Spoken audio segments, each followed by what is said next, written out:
The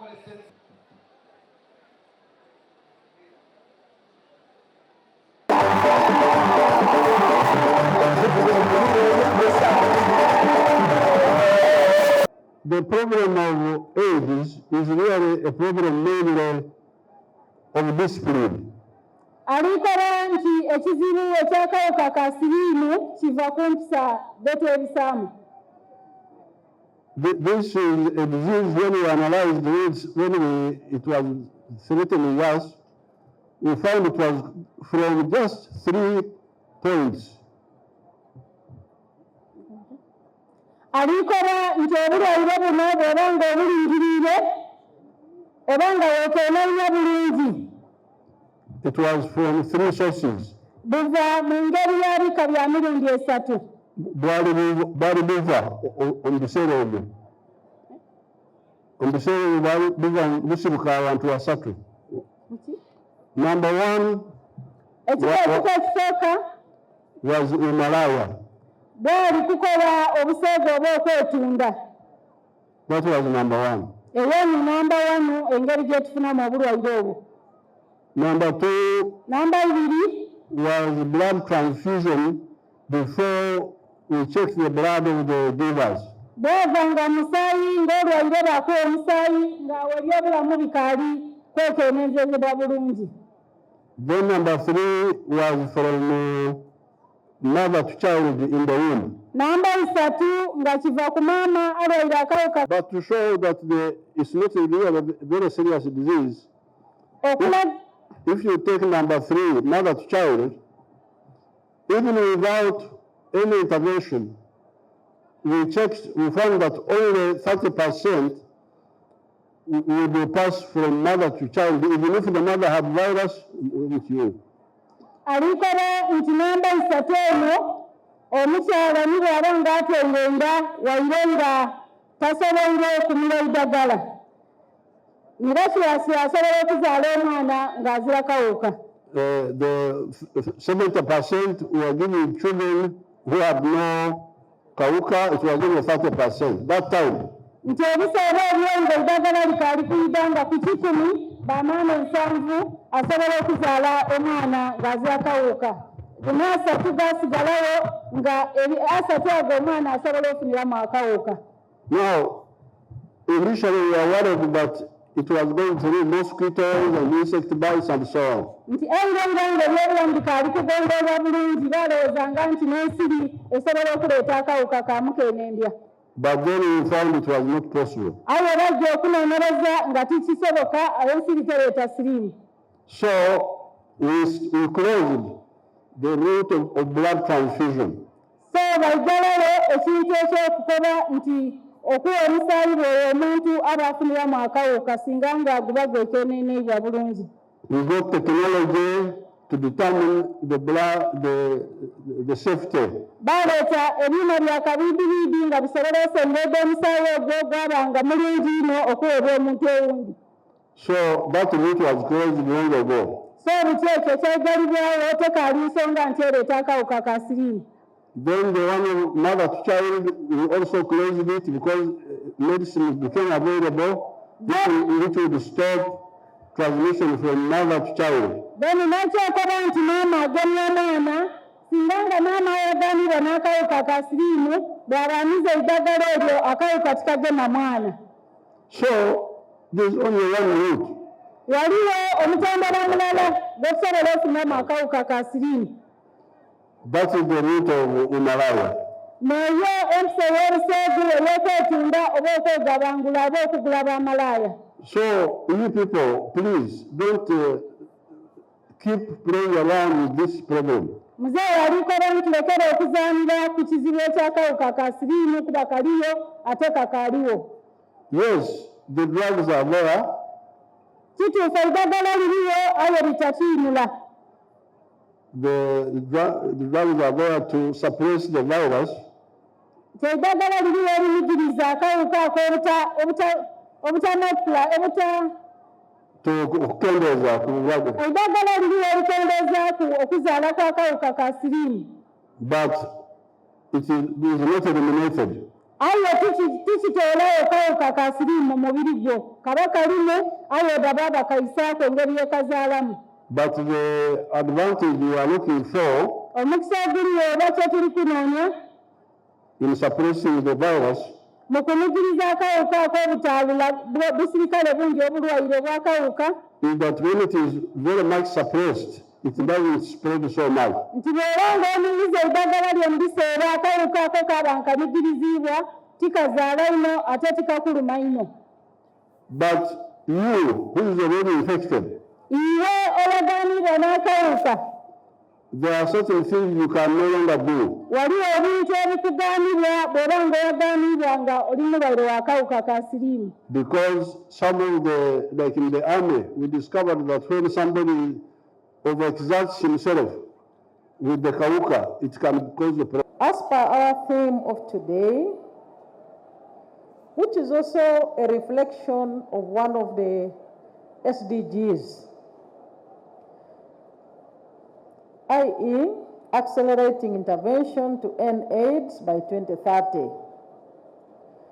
It is my hope and desire that all our scientists and all the people of Uganda continue to extend maximum cooperation to each other in order to beat that deadline. Because, Your Excellency, the underlying conditions of the people living with HIV/AIDS still continue to make AIDS a health hazard, as experienced during the COVID-19 pandemic, and maybe in any other pandemics that may arise. So the bottom line, Your Excellency, is that AIDS should be ended. Lukubya ku buvubi twalinda omwezi oguwire tulina ebintu twakukobera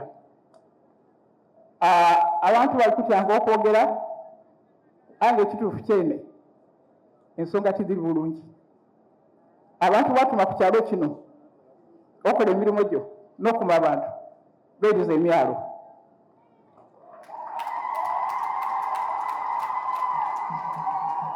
abantu abo babuuza nti abatatwala batulobera okuvuba bano balikola kimunanda ate balikola bebatulobera bebalikola abantu abandi balina amaato agawera bakontrolinga emyalo eriyo nekintu kyebetako the big network abasasula sente meno osobola okujja okuvuba awo bali baikiriza so tiri kwenda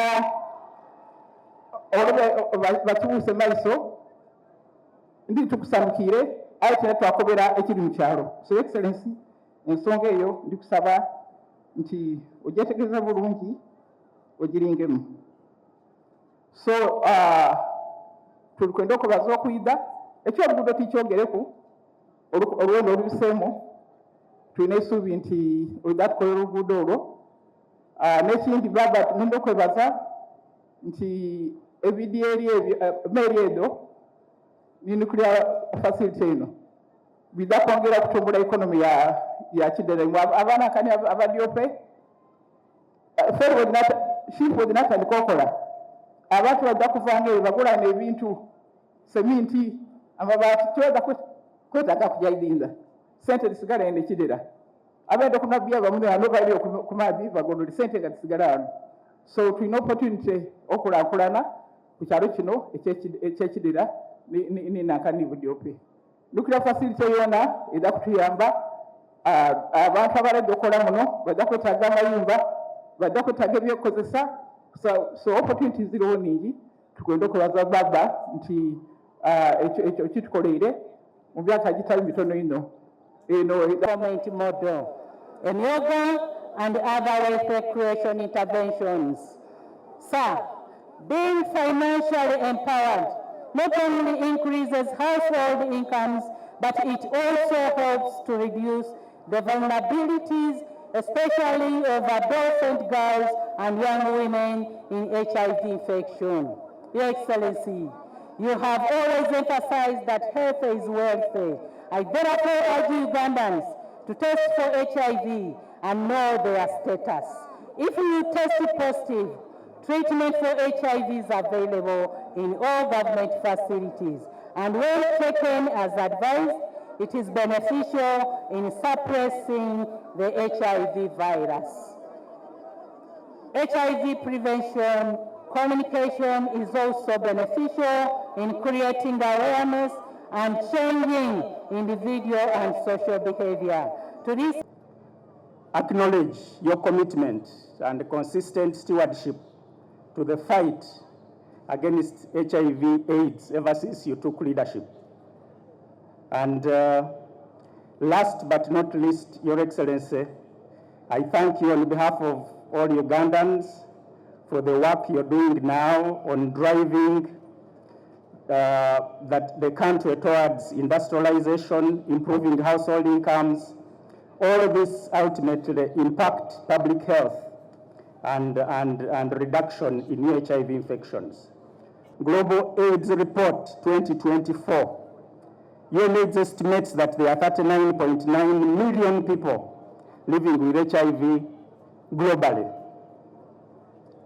And that in 2023 alone, we got 1.3 million people getting infected. This included 120,000 children. So that's the global picture.